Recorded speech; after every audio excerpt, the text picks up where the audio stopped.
So fellow collectors, I am at a DIECAST toy show in Chandler, Arizona, about 15 miles away from Phoenix, Arizona. We are just at the tail end of the show. Give you a full pan of the room. And as you can see, some vendors are starting to close up shop. But hopefully what that means is I can get some really good coverage of the pieces that are still available, set up on these really cool tables. I like the blue and orange tablecloths here, very Hot Wheels. But let's turn over to my left here and show off what is left at this show. I am just here for the weekend. Figured I'd look around, see if there are any DIECAST spots to be checking out. Sure enough, saw this show was running, and it was just about a 30-minute drive from where I am staying.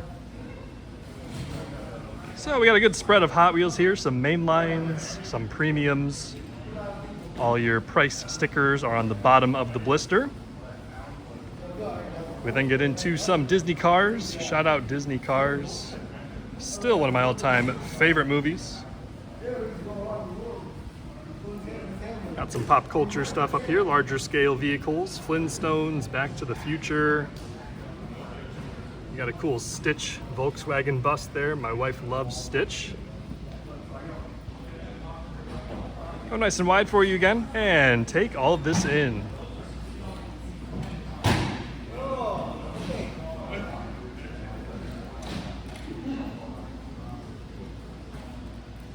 Okay, then we even get to some other brands here, some M2 machines, some Green Light.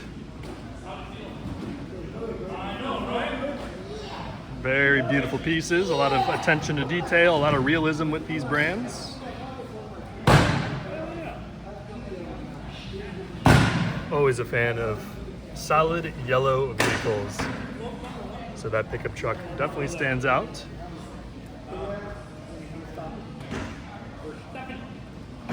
Okay, we'll skip over this empty orange table over to my new friend's table. Remind me of your name, my man. Oh, Eddie Red Bull Racing, Eddie. That's Verstappen. Verstappen. And this is Perez. You got Checo Perez. Beautiful detail. Are these the new Hot Wheels ones? Yeah. So and this is where they're even really focusing on the detail of the drivers' helmets are different, right? And It's just a copy. They've been making F1 for a long time. yeah. Yeah, Onyx mini camps, false art. Yeah, I got a collection of them at home, like about 80 of them, different. 80 of them? Big ones. Holy smokes. One 180 and 143rd. Okay, very cool. Yeah. 124 scale. Well, that is awesome. Thanks for showing us. You're welcome. And we're looking at some blue card era down here. You got your collector numbers at the bottom right corner of the cards. Really good spread. And this is a time at Hot Wheels where you will find a whole ton of variations, wheel variations, tampo variations. In fact, we can probably see some right here. Got your black wall versus oh, look at that. 80s Firebird. Look at those beautiful colors. Holy smokes, that pops. These are good ones that never been. Oh, all right, we got one in the protector here. $200 car. Oh yeah, this is probably 80s, no? Yep. Check that out. Yeah, 1981 copyright. New model. Always a big fan of surveying the graphic design too as the decades go on. So just definitely a different look. I don't think we'd see that big, bright, kind of like comic style new model claim on something, you know, more modern. So what a beautiful piece though. 67 Camaro. Absolutely love that. Let's get another quick look at these blue cards here, and then we will keep moving on. Recently been enjoying this Oshkosh cement truck. Really, really cool. Simple design, very clean, very unique. Got some military vehicles as well.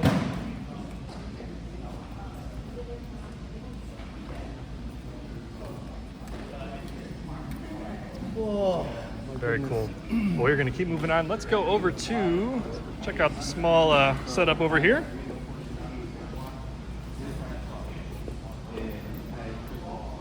Another good spread, some Hot Wheels monster trucks, some green light, Hot Wheels team transports, cartoon. Sweet, let's keep moving on though, because I'm seeing some Hot Wheels ID. This was a series that ran from 2019 to 2022.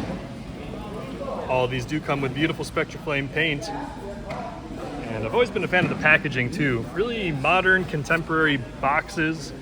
And then you can open this top flap and look down below and see the top view of the vehicle. And you can really get a sense of that shiny Spectraflame paint on those as well.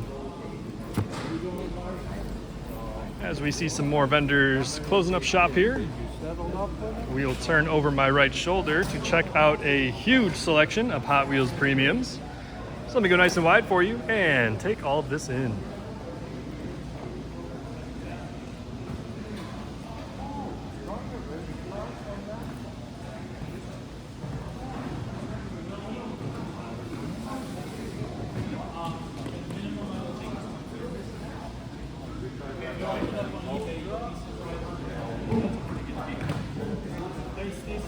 Got a nice mini GT over here.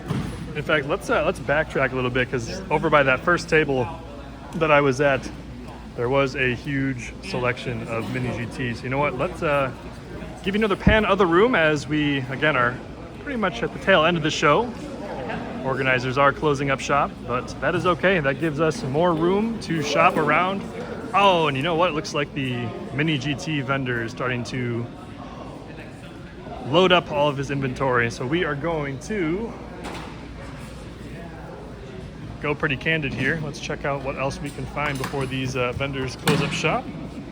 Got some older Hot Wheels here. We're looking at about year 2000 up to 2009 or so. Go nice and wide for you and take all of this in.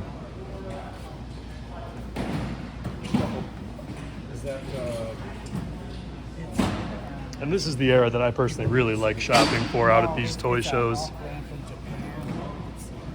Just those gems that you're never going to find out at the stores on the current diecast market.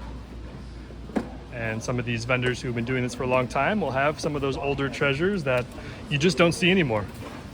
So it's always exciting to enjoy the thrill of the hunt when you're out at these shows and take in all of this diecast history. So much to it. Got some higher ticket items here, all in protectors. Absolutely beautiful. Got some supers over here as well. Sweet, well, let's keep rolling. See what else we can find at the show. And a quick shout out to Game Time Racing. I believe he's often documented this show. I will link his channel down in the description below if you'd like to check him out and check out some previous shows at this particular venue. I know they used to meet at a different venue as well, if my memory serves me well. Huge variety of the iconic Volkswagen drag bus. Very hefty casting. And like I always say, the castings that are much larger, like this drag bus, you just get so much more real estate on the actual side of the casting. It's almost like a moving billboard. So what that means for the graphic designers, the Tampo designers, is that they're able to pack in as much artwork as they'd like. Anything they want to dream up, imagine up. Maybe they want to pay tribute to a certain brand already in the real world, such as Wheaties, right? Or they can go a little bit more fictitious with their own logo or another random business that they come up with that doesn't actually exist in the real world. I mean, just the creativity really runs endless with a brand like Hot Wheels.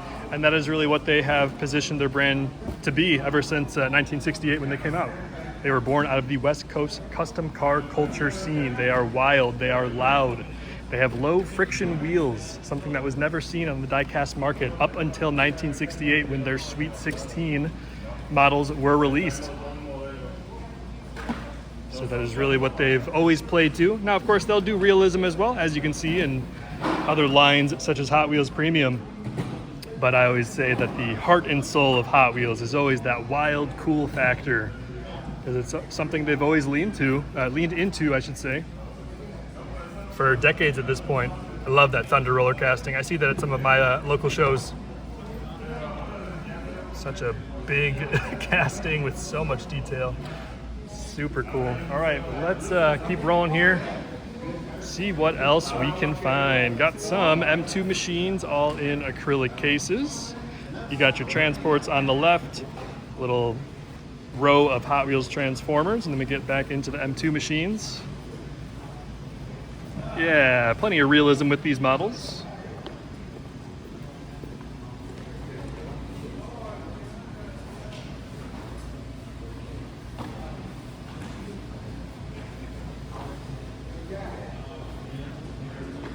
Got a row of Auto World. Let me get you a close-up of those. Always cool to see the large brand representation. So a lot of these shows will often have a lean towards Hot Wheels, as Hot Wheels is one of the arguably most popular brands still. Of course, they are feeling threatened from the likes of Mini GT, Tarmac Works, Inno64, all these brands focusing on more realism. But in terms of mass appeal, you know, you're always going to have Hot Wheels with incredible sales, just because you can walk into just about any store, go pick one up for $1 and some change, and be on your way, whether that's a kid or collector, or the moms of the kids, or the girlfriends, the wives, the husbands, the boyfriends. So we got some more Hot Wheels Premium, all carded, as well as your cartooned. Let me know in the comments if you are collecting cartooned. I personally have really gotten into them. In fact, before cartooned even existed, because they had just come out back in 2024, I collected something similar, and I still do, I should say, collect a Choro Q, which is a little line of vehicles produced by Takara, the same brand that produces Tomica cars. As we look at these Hot Wheels F1 cars. So there's just something about that fun, cute style that really grabs my attention. I know it grabs a lot of other collectors' attentions as well. Got a couple Target Red editions. Been seeing those kind of warming the pegs quite frequently. I am recording this in September of 2025. So that has been the most recent wave. Get a quick scan of this vendor's table before he closes up shop. How's it going, sir? Awesome, thank you. And let's see if we can get to any other table. I don't think I showed this side, so some more Hot Wheels Premiums. There's your new pink Porsche. A lot of collectors have been chasing this one. I must say it's a very beautiful tooling. Very, very cool. All right, well, let me kind of go all the way back in the corner here and just give you another final pan of the show. Again, this is at the time where things are starting to wind down, but I'm glad I was able to come out. I'll do one more lap pretty quickly after I finish up this video, just to see if there's anything else that I would like to add in my collection. But otherwise, if you made it this far to the end of the video, thank you so much. I am Contour Toy Cars, and until next time, we'll see you soon.